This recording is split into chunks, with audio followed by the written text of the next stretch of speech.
Welcome to Lead Pods, the official leadership podcast from USMB for pastors and church leaders, where our goal is to increase our impact together. Hello, friends. Welcome to episode 106 of USMB Lead Pods. My name is Matt Ersman, and so glad to have you with us today.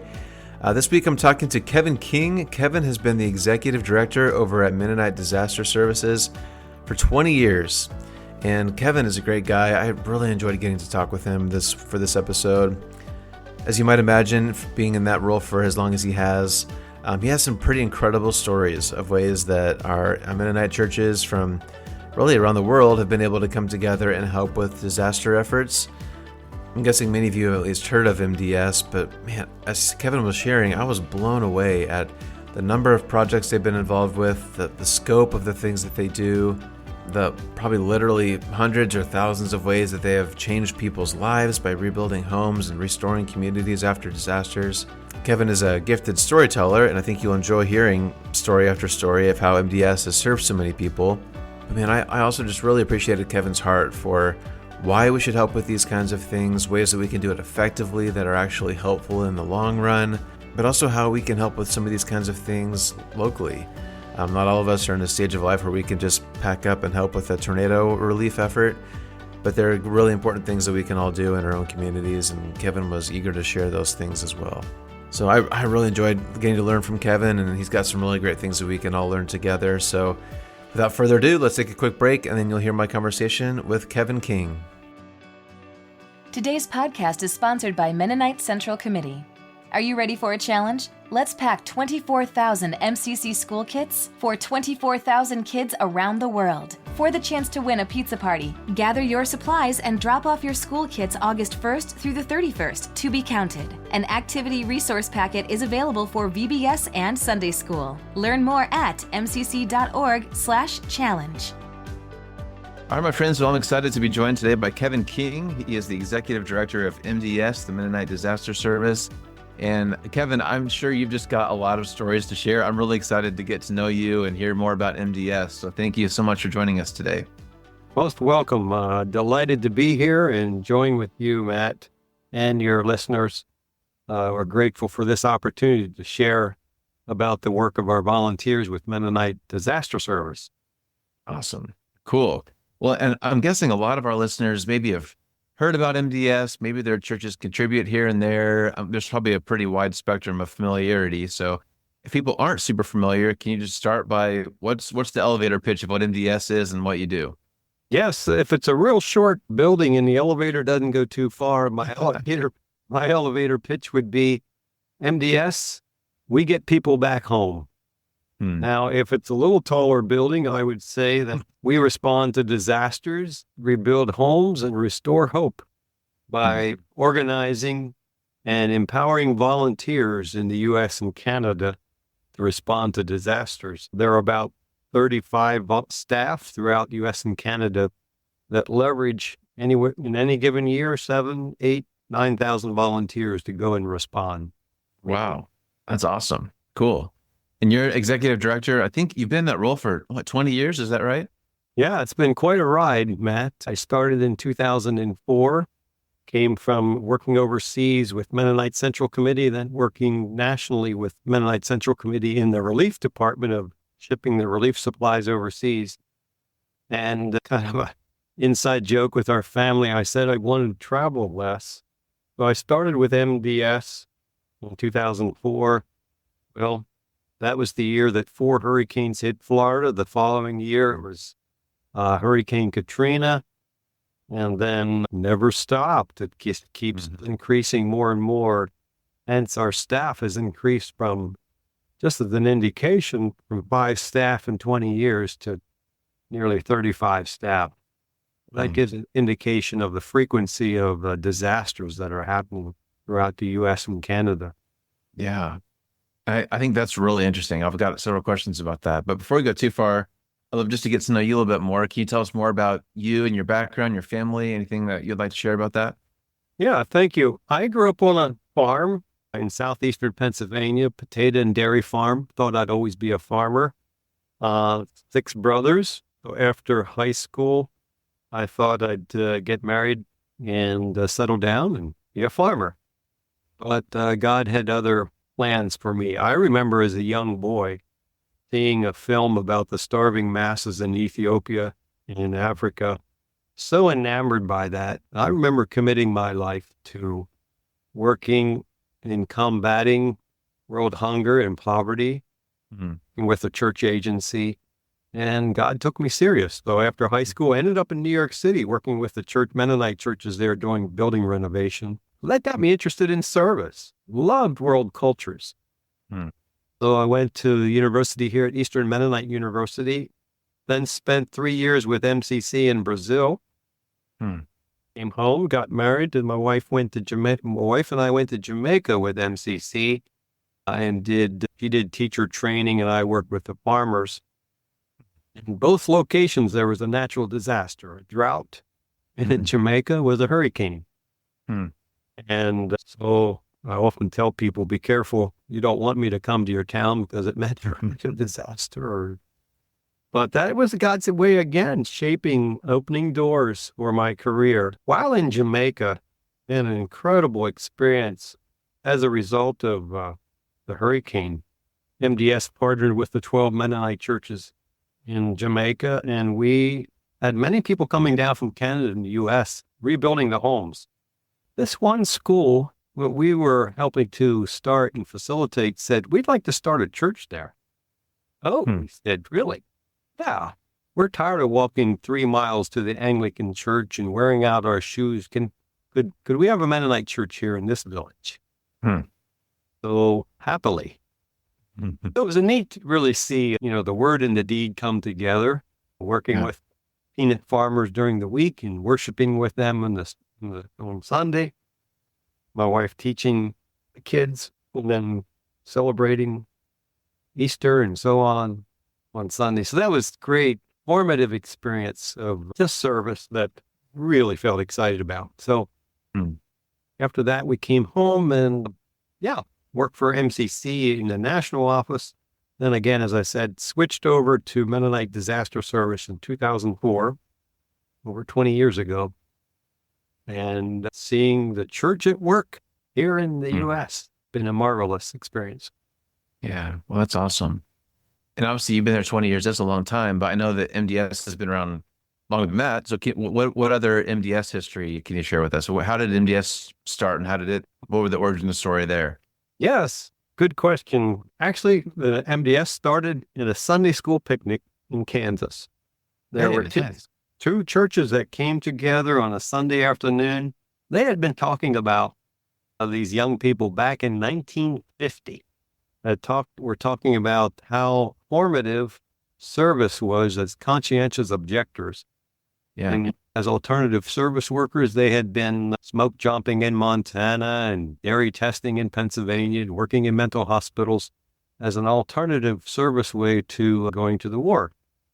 When they completed their terms, they came back. They were talking about this, how formative that was, just as I had shared.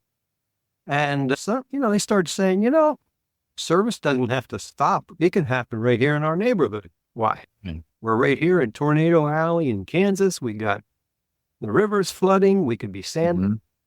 Out of that, sprang up this idea of being on call and deploying volunteers to do sandbagging, muck out, rebuild, tarping.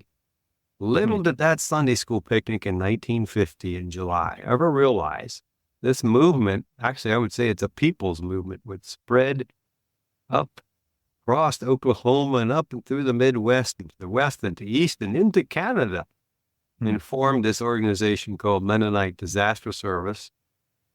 That these folks that strive to be the hands and feet of Jesus to those affected by disaster.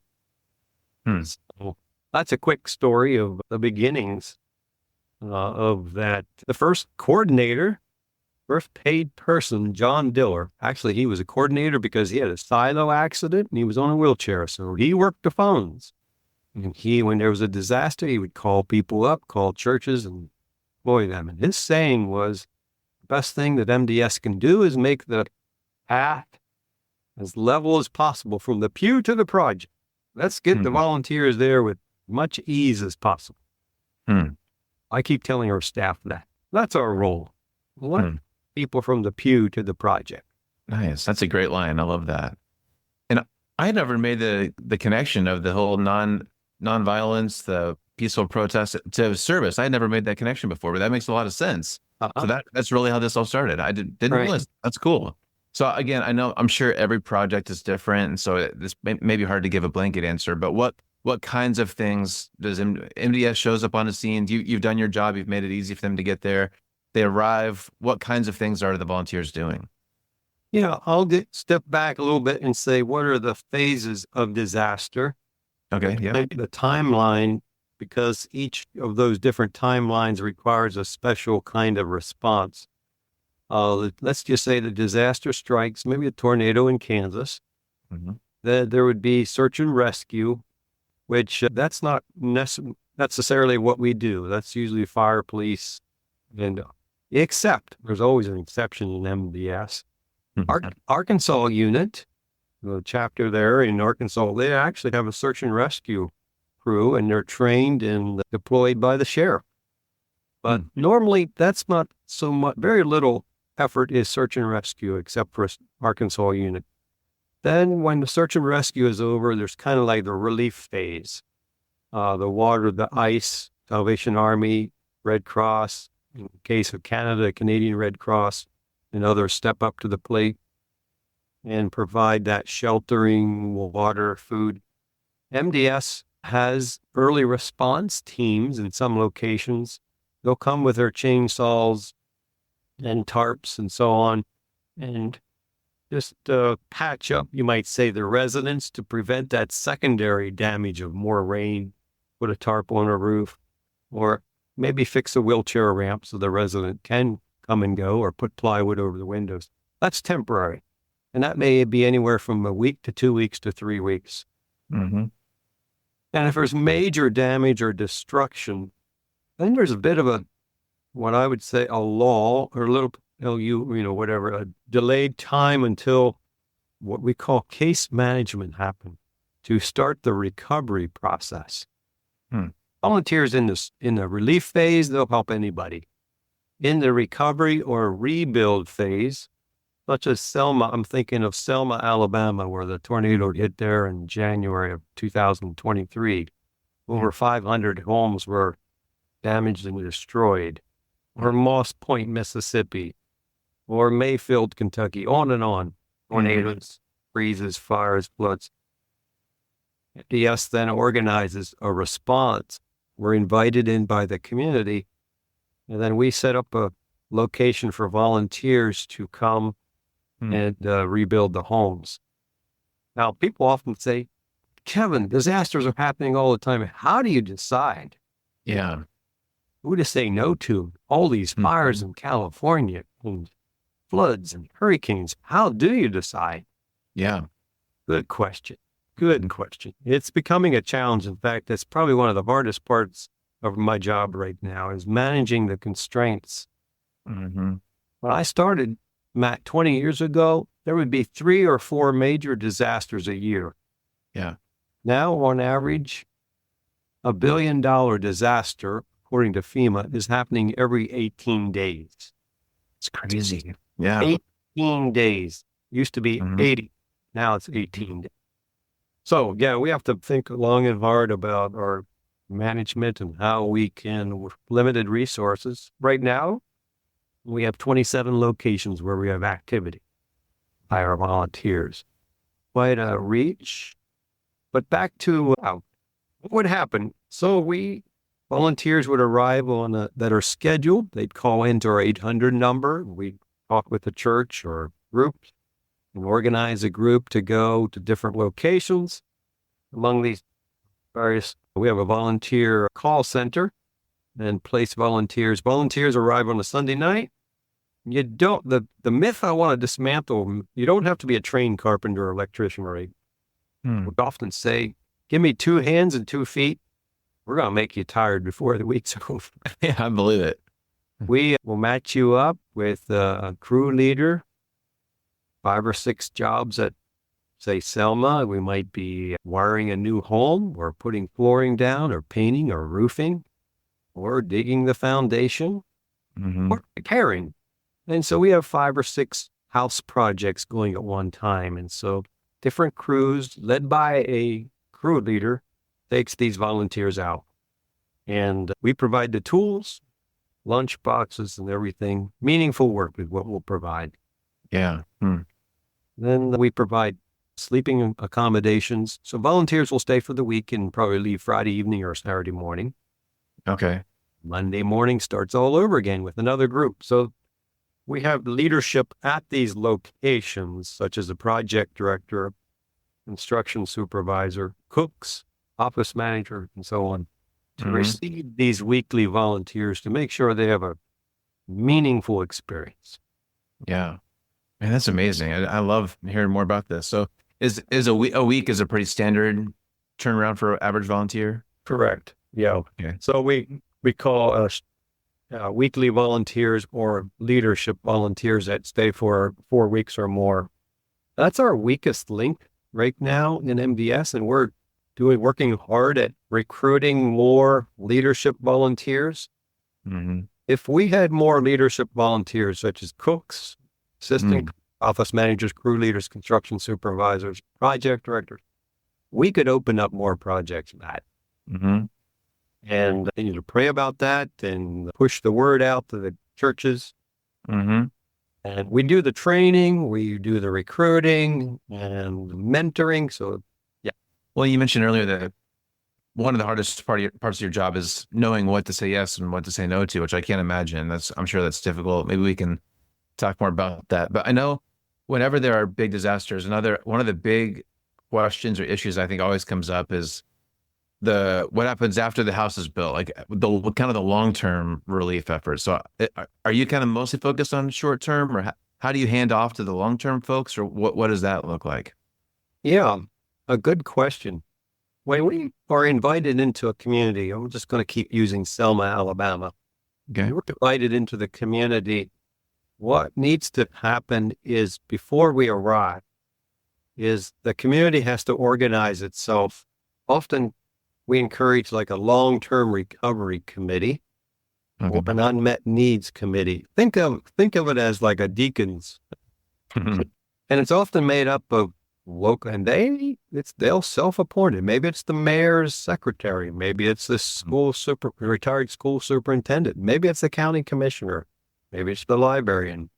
So 10 or 15 people self-appoint, they're volunteers, and they coordinate to various degrees, such as communication, case management, fundraising, and the unmet needs committee. What does that mean? Well, it means finding out those who really need the help. Volunteers don't care to come to a community and build somebody's hunting cabin or a fish cabin. Yeah. They do want to work on somebody that has a clean title. We work with primary homeowners. We've at times done work on rental property, but primarily we work with primary homeowners and those who have not had insurance or not able to take a loan out of the bank. So this is what I would say the 10% of the 10%. So if FEMA, Federal Emergency Management, gives money, if it's been declared a major disaster, the homeowner, their home is destroyed, we'll get $44,000. Okay. Well, anybody in the U.S. can build a house back for $44,000. Yeah, no way. But with volunteer labor, that cuts half the cost. We can build a house for $120,000. And with their $44,000, and then the local community will come together and raise funds. Some communities have more success than others, depending if there's a country music star or some major foundation, community foundation, United Way or something. They provide, so that long-term recovery committee identifies the disaster survivors who we build a house for, because we're outsiders.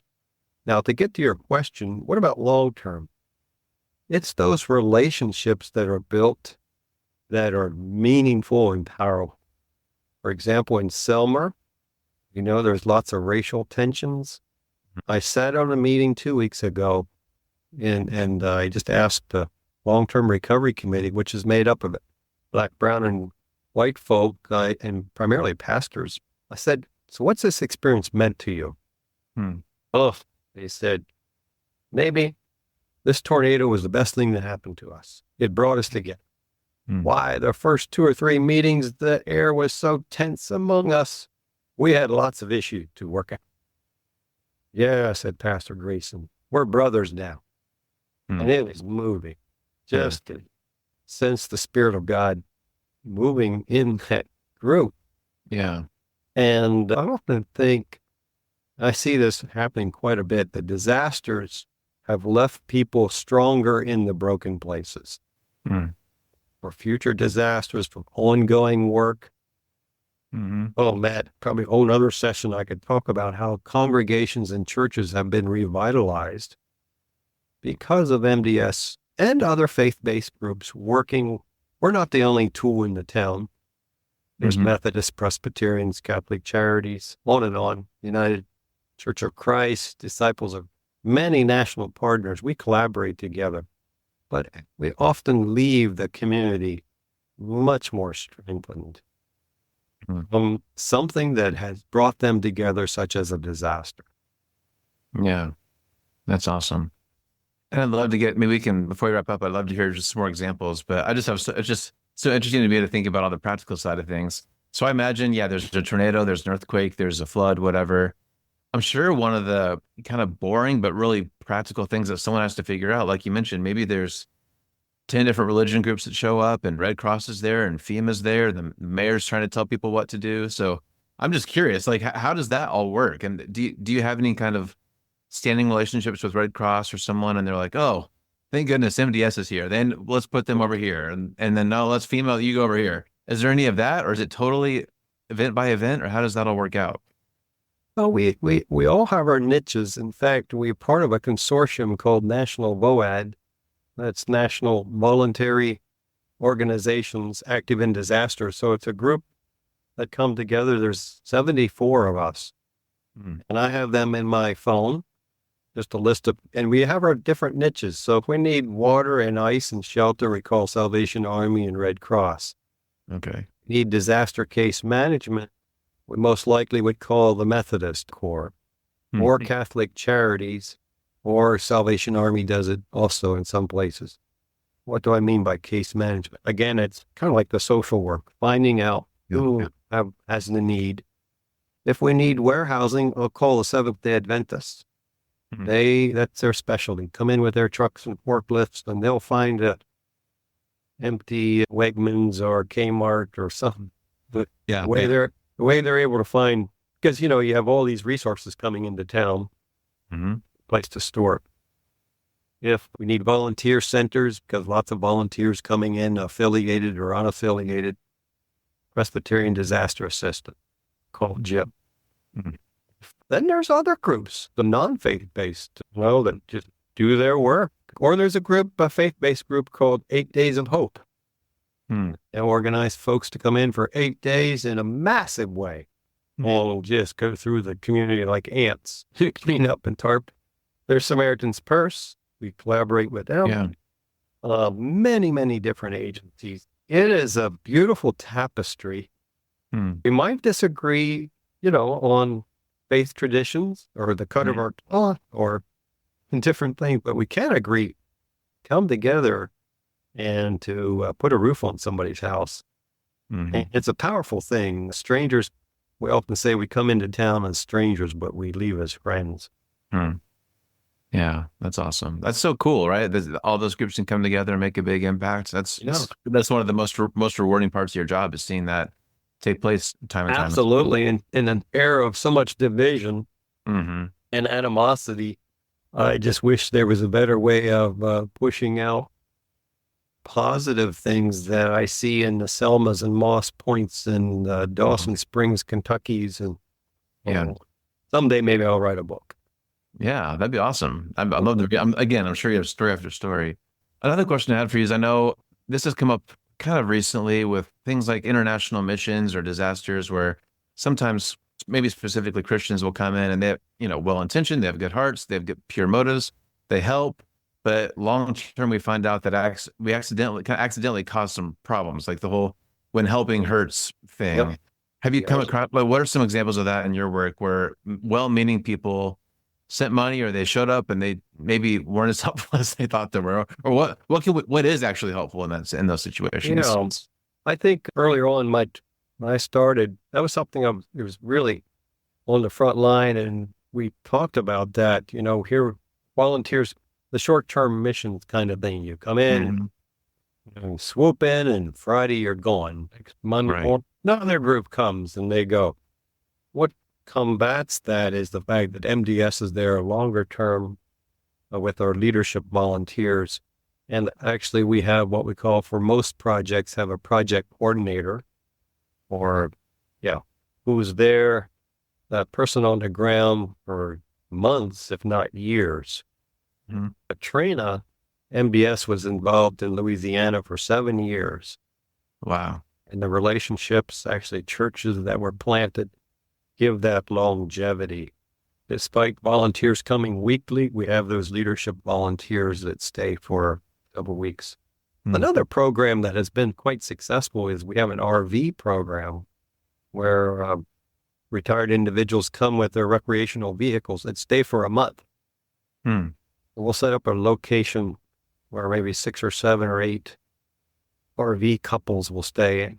They're being there for a month, develops relationships with the local community people, the mayor, the church, the pastors, the town leaders. And that makes an impact as well. But no, it's something we're always mindful about. And how do we leave the community empowered, stronger with our presence there? And all the while giving youth, or giving the short-term or weekly volunteers, a meaningful experience. Yeah.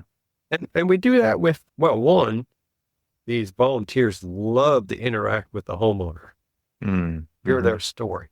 Yeah. Wednesday night, have a homeowner come from the community, join us for dinner that evening, and tell their story. Yeah. I'm sure that's very powerful. And the homeowner, if they're around or not at work, stop by and give our volunteers popsicle or ice cream. And that interaction also, this really builds trust. Yeah. And the volunteers go home understanding more of the impact of their work, vice versa. Yeah. So I am curious. So we're recording this end of March. I think this will release in June. Can you tell us what are some current projects? And it might change by the time this releases, but what's currently going on that MDS is involved with? Right. So we are there in California, in the Central Valley, Planada, just north of Fresno. There was flooding about 2 years ago. And that was not even declared, but the community of farm workers got a heavy rain just come in and flooded down. So the local folks in California are rebuilding 3 homes and mucking it. Well, they mucked out. Now they're rebuilding the 3 homes, and there may be more if you have additional volunteers. Down in Texas, down in the southern part, there was a tornado Port Isabel.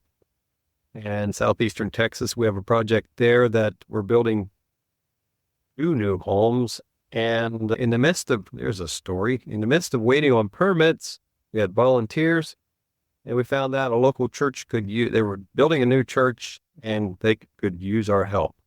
So rather than sitting on our hands, volunteers went and helped build the walls, put the trusses up in the roof. If we move north, we're up in, as I said, Kentucky, at several locations in response to the December 2022, boy, all this blurs now, of the tornadoes in Mayfield, and then floods in eastern Kentucky. Moving east further, there is a response in West Virginia with repetitive flooding. Attending a workshop lately, I learned that 1/3 of the homes in West Virginia are in the floodplain. Oh, wow. And 1/3 of those in the floodplain, their homes are worth $10,000 or less. Oh, wow. So the vulnerability, that's why MDS is there quite a bit. Another program in West Virginia is that we're building private access bridges.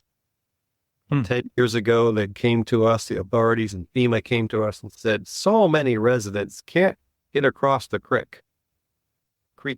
Right. Can't get to school, can't get to the dialysis clinic, can't get to church because inch or 2 inches of rain, the water comes rushing down the valley and washes out their culvert, and they're stuck. Mm-hmm. So MDS coordinated, got together some engineers, talked with the floodplain managers, EPA, and many others. And we've been building private access bridges. I think we're at the latest count is over 155 bridges that have been built. Wow, that's awesome. West Virginia. Then in the southwestern corner of Virginia, again, heavy rain spell one Saturday afternoon, remnants of Hurricane Ida. Washed down through this holler, and many, many homes were washed out, literally picking up and homes floating down the water. In fact, one woman was trapped in the attic until it hit a bridge trestle and she was rescued. So MDS is there rebuilding probably a dozen new homes and, again, more private access bridges. Then we go to the eastern shore of Maryland. You're still with me on this journey? I'm with you. Yeah, I'm with you. Only the variety, there's no one same disaster. Eastern shore of Maryland is it's the crab, what I would call the crab capital of the U.S. Crisfield, Maryland. Primarily African-American folk. They are fishing, shrimping kind of people. And here they're subject to high winds and flooding. And so their yards, their homes get flooded repetitively with the rising waters in their community. When MDS is there, we built probably 12 new homes. We did build 12 new homes. And we started something new. Our volunteers never stopped. Why don't we elevate these homes? We talked to an elevation company. And they would charge probably $90,000. We said, if we work with you and you jack up the house, we'll do the rest. Well, there we are. We've done 2 so far. It's only costing about $50,000. Wow. We have 98 houses yet to go. And we're praying about the money. Where's 50,000 times 98 houses? Where'd that come? Yeah. But, the joy of these 2 homeowners now who Miss Morgan said to me, I can go to bed at night and my warning goes off on the iPhone about high flooding, but I can keep on sleeping. Yeah. Her house is elevated 6 feet, new deck and steps. He's in a house that's safe, sound, and secure.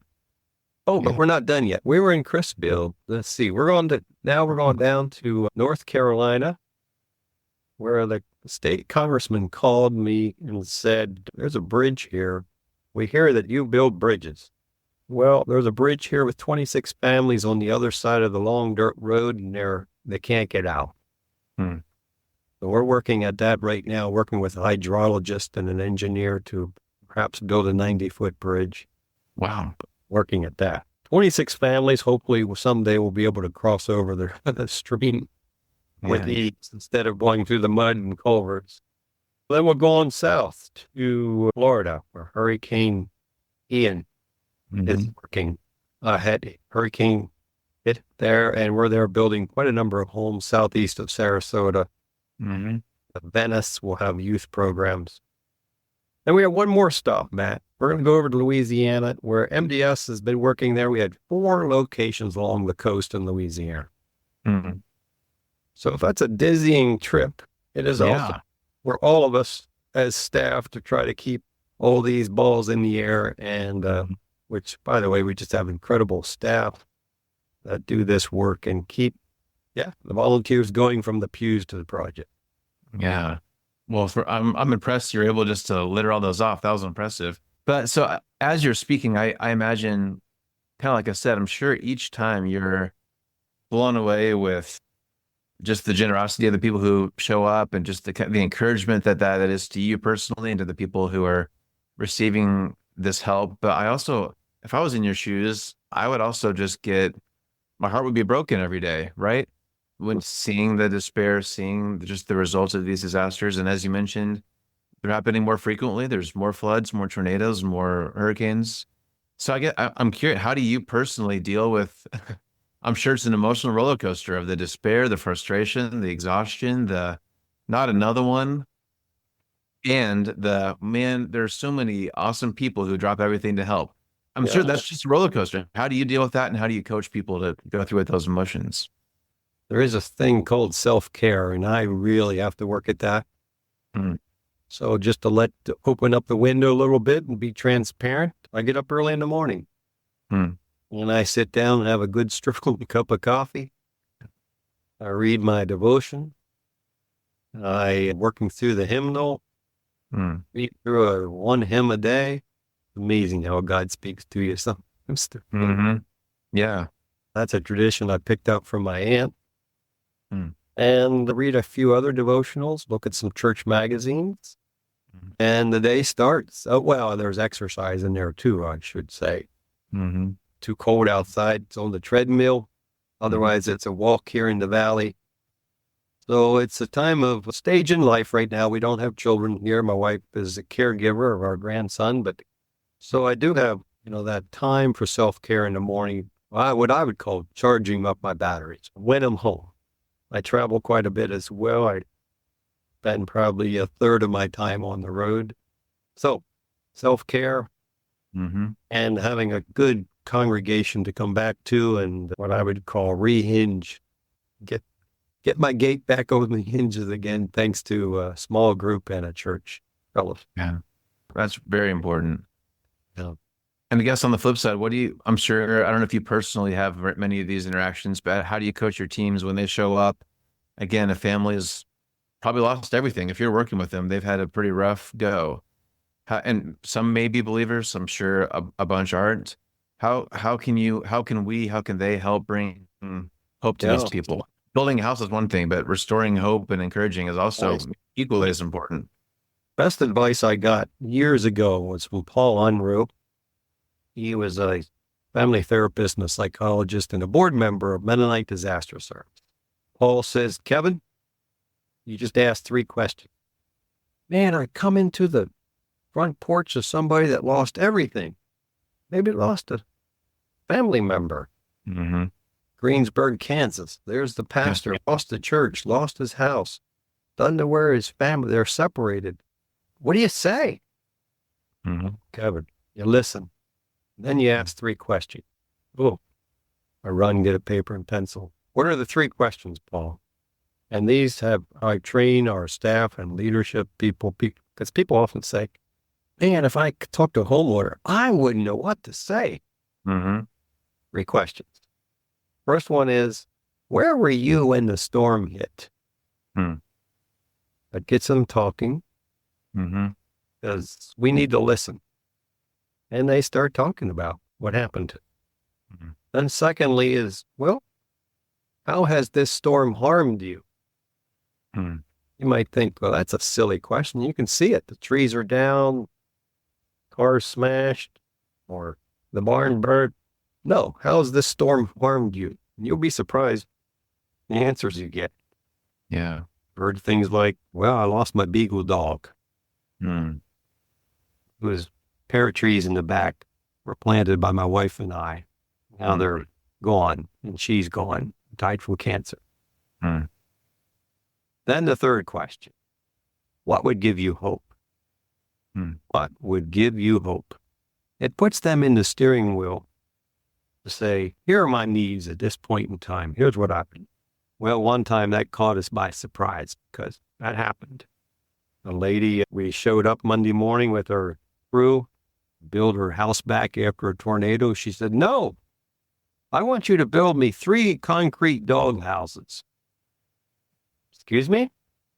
No, I need you to build 3 concrete dog houses before you start. Oh, project director says, man, we don't build concrete dog. We don't build dog. Well, then I think we have an issue. Called back to the project. Wouldn't you know, it was Paul. He came out. Boy, talking back and forth. Finally, he said, well, show me your dogs. Walked out the back of the lot. She pointed to the 3 dogs tied underneath a tree and said, that dog there belonged to my daughter. That dog belonged to my son, and that one belonged to my husband. And all 3 were killed in the tornado. Guess what we build, Matt? Mm-hmm. Now, the importance of listening. Yeah. One other thing that's a bit unusual is we don't only build houses. MDS has done some unique kind of disaster responses, human-caused disasters. Been happening quite a bit of late during my tenure. Quickly, how we are for time, but just give a couple examples. Oklahoma bombing, Morrow building. Yeah. The crime scene, we don't build back. Federal P. Murrow built, but nearby was an elderly housing, a retirement community, 10 or 12 floors, I forget how many, with a glass front, and all the glass was blown out of the building. These elderly residents with one freight elevator, everybody had to move out. Yeah. MDS garnered a bunch of vans and helped move that building. Or Citrus Free, California, or the nickel mine school shooting, the Amish school shooting years ago. MDS was called in to help organize a response along with Mennonite Central Committee. Yeah. Billions of dollars came in from every continent in the world except Greenland. And we processed those donations. And we set up a deacons committee to handle the needs of those 10 families. Wow. Profoundly moving. Mm-hmm. It didn't require any hammering of nails, but it required a different response. Yeah. On and on. Yeah. COVID response, we provided $5,000 grants to many congregations because, these many congregations, their budget was less than $50,000 a year throughout the U.S., many Anabaptist-related congregations. We provided, working with Everence and MCC, provided nearly $1 million of grants. Yeah. Wow. To churches to keep their lights on or replace them. Gosh, that's amazing. I love hearing these stories, Kevin. Thank you for sharing with us. And like you said, our time's running out. I want to be respectful of your time, but I want to give you a chance. How can we help? So you're talking to the MB side of things here. If let's say there's two different things. Let's say there's a disaster hits the news and our church feels stirred to help. Maybe there's kind of the immediate needs, or just it's a random Tuesday and we feel stirred to help with this. So like what can we do to be better assistants for these kind of programs? Well, I often say, pray, pay, and go. Okay. Said another way, continue to pray for this meaningful engagement. I mean, to think that any given week there are volunteers at 27 different locations sharing the love of Christ in a hands-on, practical way. To pray for that effective ministry, both ways, for our volunteers for safety, and also that God would raise up more leadership volunteers, or to cook, do office management, crew leading, project directing. That's what's on our heart right now. Yeah. And thirdly, yes, funding. We truly are a faith mission. Come August 1, we start another budget year, and I pray, our budget's a little over $10 million a year to provide, what's this money spent on? Well, mostly it's, providing food and accommodations and vehicles and tools, training for the 8,000 volunteers. So, yeah, people listening, they want to get involved, go to our website, mds.org, and give us a call, send us a note, and we'll connect you. Matt, I used to see, here's where I had a conversion, you might say. I used to see churches as an ATM machine. Yeah. Give us your money, give us your volunteers. Actually, we see it now as, how can MDS help your congregation be an effective witness there in your own community? I think of, for example, real quick, in Montana, the hospital was releasing patients back home and needed wheelchair ramps. Church said, we can do that. We can't go to Louisiana or to Dawson Springs, Kentucky, or Planada, Colorado. We can build wheelchair. And it only takes a day and we can sleep in our own bed at night. Yeah. So they're doing local MDS projects. Well, I think many times our churches, well, I'll just say it. I think our churches need to wash our windows. Hmm. What do you mean by that? Well, we'll wash our windows so we can see the needs. While we're sitting in the church pew, look out and see the needs around us. Yeah, absolutely. And organize and be a hands-on practical way of, that neighbor in need. You'll be surprised. Churches talk to local superintendent, school superintendent, probably has needs that they know where, police chief, sheriff, fire marshal. There are homes out there that need help. Yeah. That local churches, through the local units, can organize and be an effective response.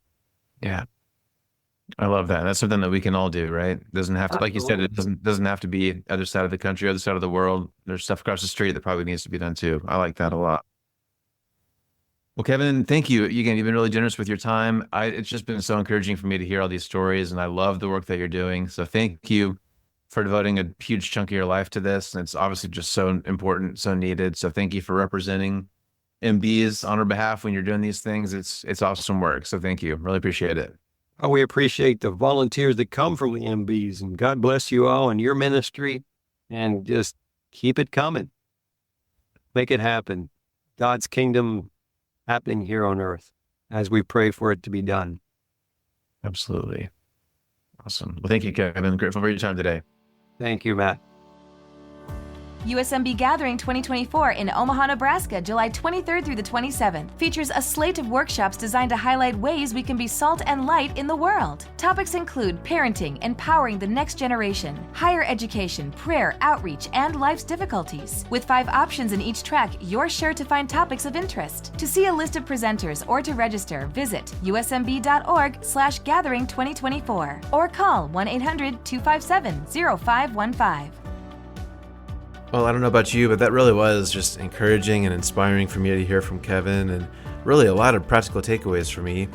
I love the stories of how these organizations, these volunteers from around the country, all kinds of different faith backgrounds, or maybe no faith backgrounds, but his idea of coming as strangers and leaving as friends, and how they're able to each kind of specialize to do their part to help get things done. Man, there's just a lot of really cool things that are happening, and even just how communities that are just devastated by tornadoes or earthquakes or floods can end up becoming stronger, even starting to heal some really difficult things that have taken decades to build. It's just really cool to hear those stories. So Kevin, once again, thanks for sharing with us so generously. Thanks for the great work that you're doing. And I encourage you, if you are a church leader, a pastor, keep these things in mind, and not just when there's disasters in the headlines, but all the time. How can we come together to help these communities that need some help? And what Kevin said really stirred me too, that we need to wash our windows.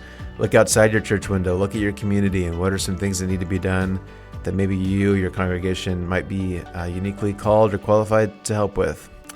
The world is a dark place sometimes, and it needs people like us who can help in times of need. So I hope we can continue to be those kinds of people.